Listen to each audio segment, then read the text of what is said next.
When I first met him, I wasn't looking for anything. Not love. Not magic. Just a quiet evening and a seat by the window at my favorite cafe in Charleston. I remember the sky that day. It was soft and watercolor blue, the kind that makes the world feel like it's holding its breath. He bumped into my table by accident, nearly spilling my latte. Flushed cheeks, 1,000 apologies, that boyish smile, I should have known then. Sorry, I wasn't watching where I was going, he said, brushing his hand through his messy brown hair. It's okay, I said, smiling back. Happens to the best of us. He asked if he could buy me another drink. I said yes. That's how it started, no grand gestures. Just two strangers, 2 coffees, and one lucky accident. His name was Ethan Parker, a history teacher with a quiet laugh and a habit of quoting books mid-conversation. I was Claire Bennett, a photographer trying to make peace with the pace of life. He talked with his hands, I listened with my eyes. He loved telling stories about the past. I loved capturing the present. From the beginning, we fit. There were Sunday morning walks under trees soaked in golden light, hands brushing, fingers finding their way back to each other. There were late-night drives with windows down and music loud, our voices tangled in off-key harmonies. There were grocery runs that turned into dance-offs in aisle 6, and rainy afternoons where we did nothing and still made memories. I remember one night in particular. We were lying on the hood of his car just outside the city, staring at stars through the thick southern air. I never believed in soulmates, he said quietly, eyes fixed upward. And now? I asked. I think I met mine by spilling her coffee. I laughed, but something in me ached with joy. That sweet, aching kind, the kind that whispers, this is real. Love with Ethan didn't arrive like thunder. It bloomed slow and steady, like the first light of day spilling over rooftops. He made the world feel like it made sense. Like all the noise had a melody underneath, and only he could hear it. He'd kiss my forehead like I was something delicate. Hold my hand like he was memorizing it. Some days I'd catch him staring at me like he was trying to paint me with his eyes. And every time, my chest would tighten with a love so big it scared me. He saw me. Not just the good parts. Not just the girl who smiled for pictures. He saw the worry under my laugh, the doubts I tried to hide, the way I'd freeze when people got too close. And he didn't run. He stayed. He always stayed. I'm not going anywhere, he told me once, after I told him I didn't believe good things lasted.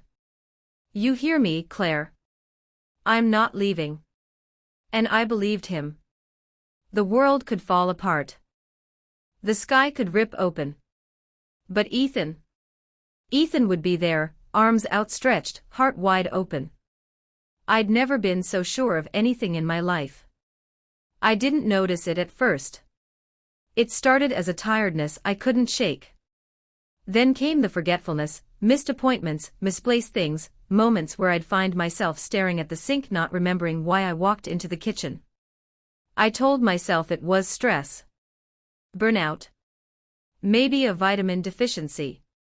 But deep down, something darker stirred. Ethan noticed before I was ready to admit it. You okay? He asked one night while we were brushing our teeth side by side. He always looked at me in the mirror, like he could catch the truth behind my eyes. I'm fine, I lied. He didn't push. Not then. He just kissed my cheek and said, let me know when it's not. It didn't take long. One morning, I forgot how to unlock the door. I just stood there staring at the knob, my keys in my hand like foreign objects. My heart pounded in my chest. I sank to the floor, terrified. Ethan found me there. I was crying. That was the first time I saw real fear in his eyes. The tests came fast. Blood work. MRIs. Neurological evaluations. Doctors with heavy eyes and clipped tones. The word early onset followed me like a shadow, and though no one said it outright, I saw it on the pamphlets they handed me when they thought I wasn't looking. They said it might be degenerative. That it was too early to know. That sometimes, life is just unfair.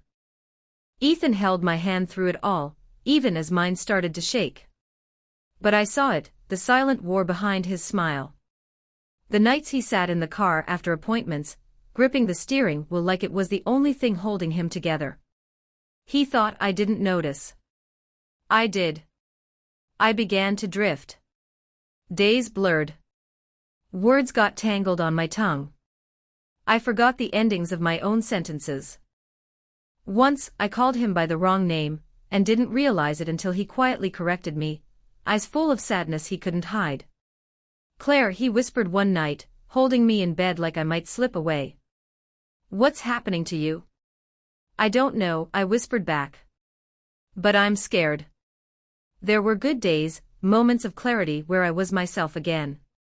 We clung to those like lifelines. But even in the light, we both felt the darkness moving closer. And then came the moment I'll never forget. We were at our favorite spot, that overlooked near the bay where we used to watch the stars. I looked at him, really looked, and for a terrifying second. I didn't know his face. My chest tightened. My breath caught. I blinked fast, like I could erase the moment. "Ethan?" I asked, voice shaking. He turned to me, eyes searching mine. "Yes?" And I broke. "I didn't know who you were. Just for a second. But I didn't know." He reached across the space between us and pulled me into his arms, and I sobbed like a child. Because something inside me was breaking. Because I was slipping. And because the man I loved more than anything was watching me disappear, in slow motion. He didn't speak. He just held me tighter than he ever had before. But I felt it then. The shift. The storm we couldn't outrun. I was fading. And he knew. Ethan changed. Not all at once. Not in any way most people would notice. But I saw it. The light behind his eyes dimmed. His laugh, once quick and effortless, became rare, forced. He moved like he was carrying something heavy, like the world had settled on his shoulders and no one else could see it but me. And maybe no one else could. Because I was the reason it was there. He started forgetting things too, but not in the way I did. He forgot to eat. Forgot to shave. Forgot to call his friends back. He'd just sit beside me in the silence, staring at nothing, as if the silence was safer than words. I'd catch him watching me when he thought I wasn't looking, like he was studying me, trying to burn every expression into his memory. And yet, through all of it, he stayed. Even as I started slipping through the cracks. He took on everything, cooking, bills, doctor appointments, even helping me dress on the harder days. But the man who used to dance with me in the kitchen now stood quietly at the stove, stirring soup like it was the only thing keeping him from falling apart. One night, I woke up to find him sitting on the floor of the bathroom, knees pulled to his chest. "Ethan?" I whispered. He didn't look at me right away. When he did, his eyes were red, his face pale. "I don't know how to help you," he said. "And I don't know who I'm supposed to be if you go."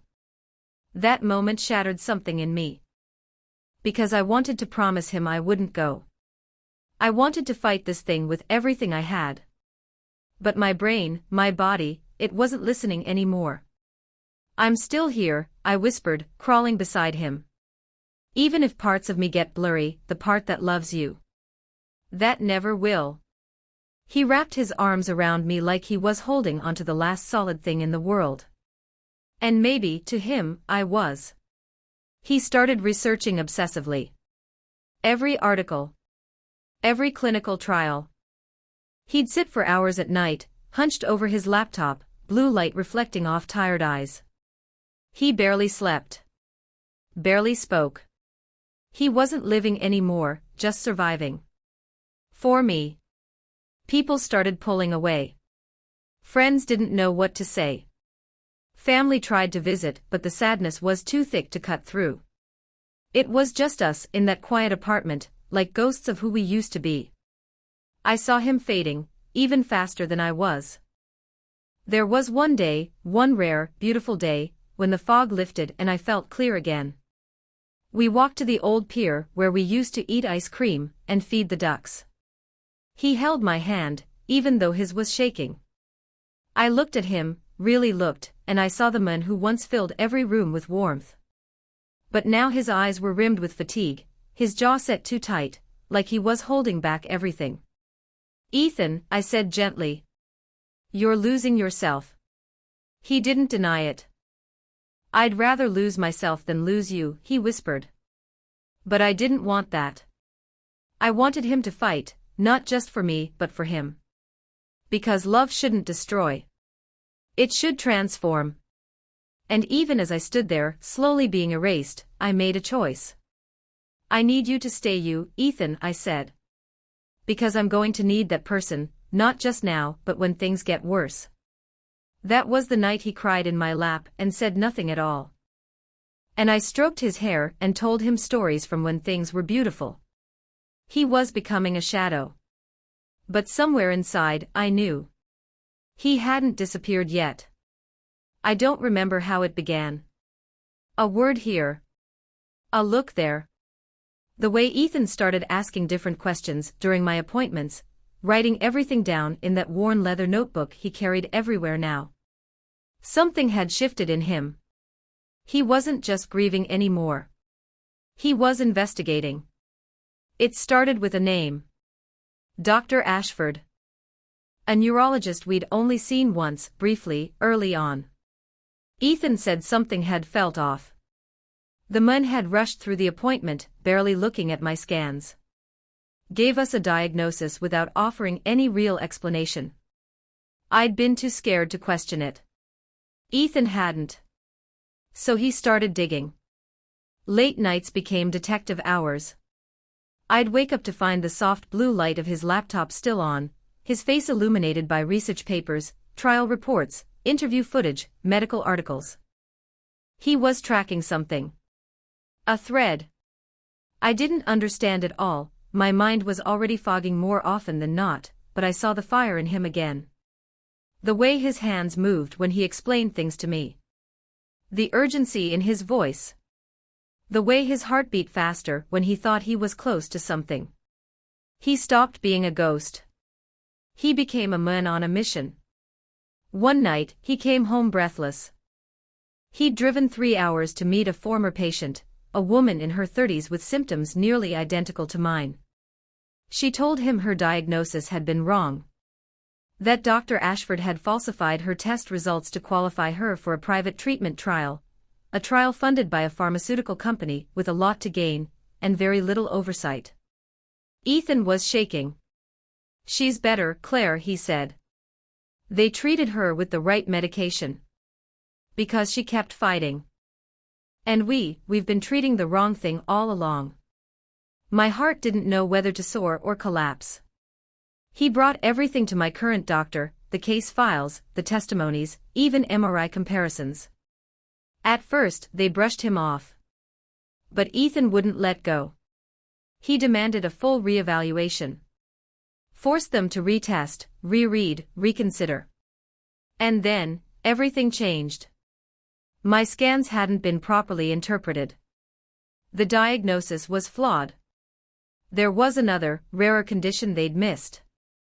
One with a completely different treatment path. Hope hit me like a lightning bolt. I remember sitting in that cold room, holding Ethan's hand, the doctor's voice distant and trembling. "There's a chance," she said. "It's small. But real."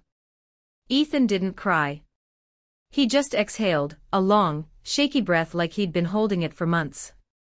I looked at him and saw the boy who'd spilled my coffee, the man who'd held me through every storm, the warrior who refused to lose me without a fight.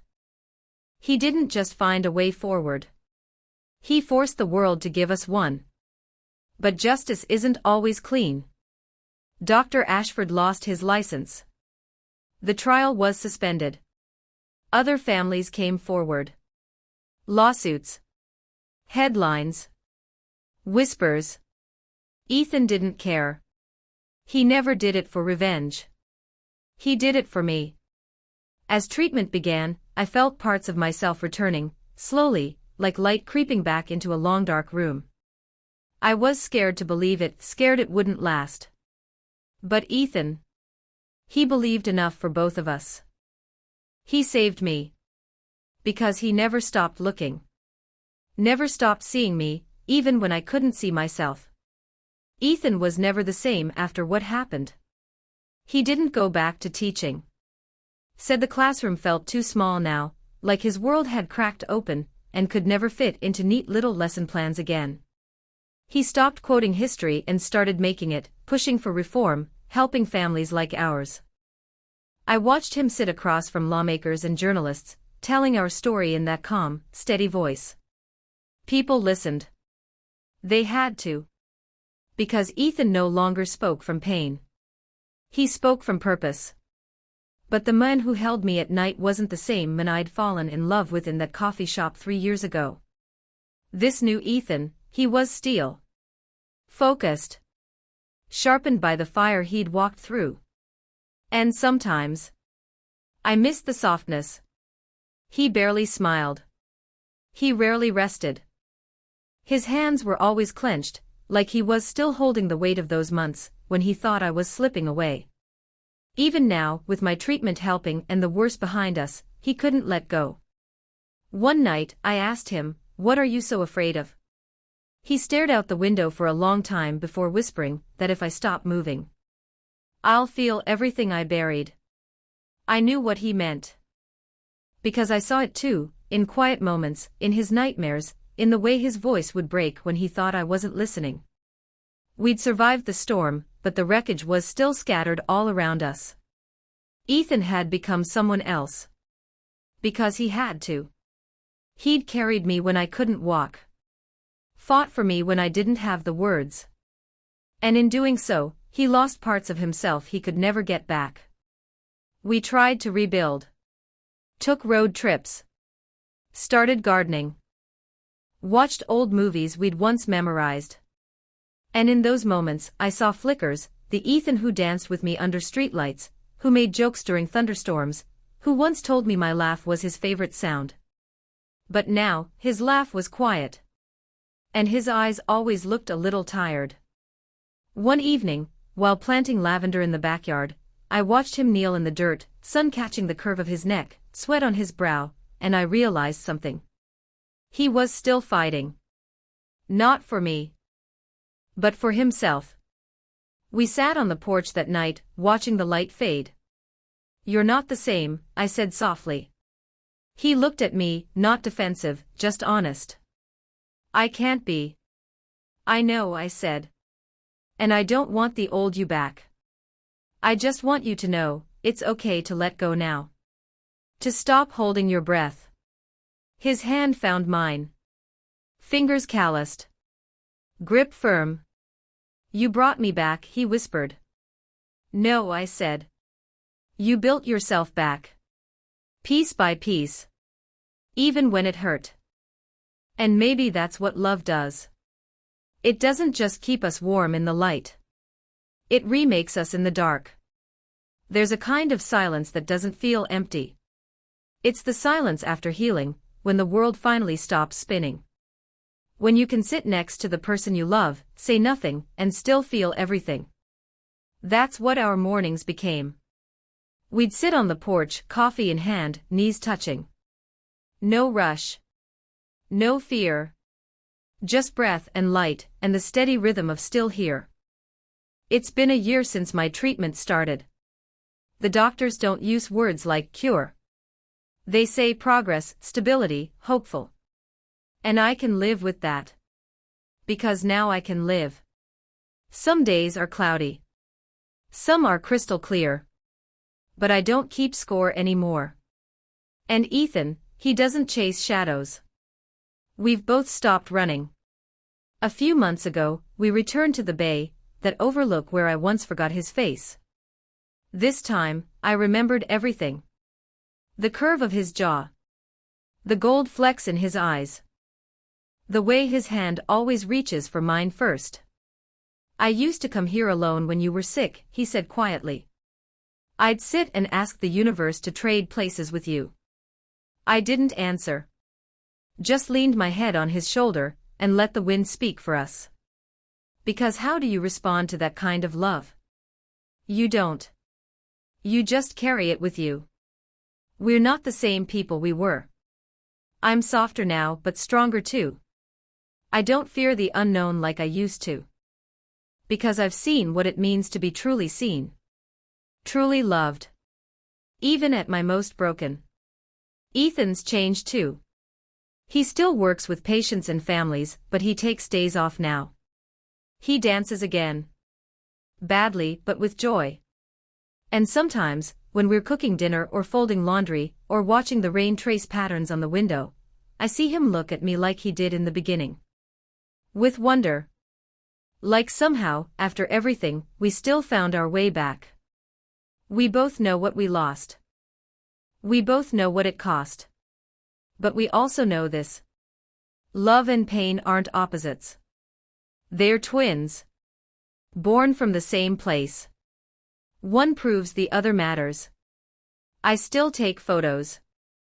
Not for clients anymore, just for me. Candid ones.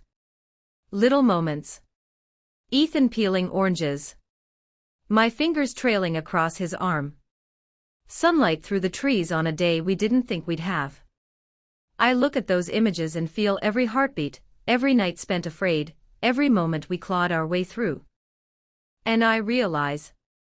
We didn't just survive. We became. So if you're watching this and you're in the middle of it, the dark, the doubt, the loss, I want you to hear me. Love is not the absence of pain. It's choosing to stay through it. To build something inside it.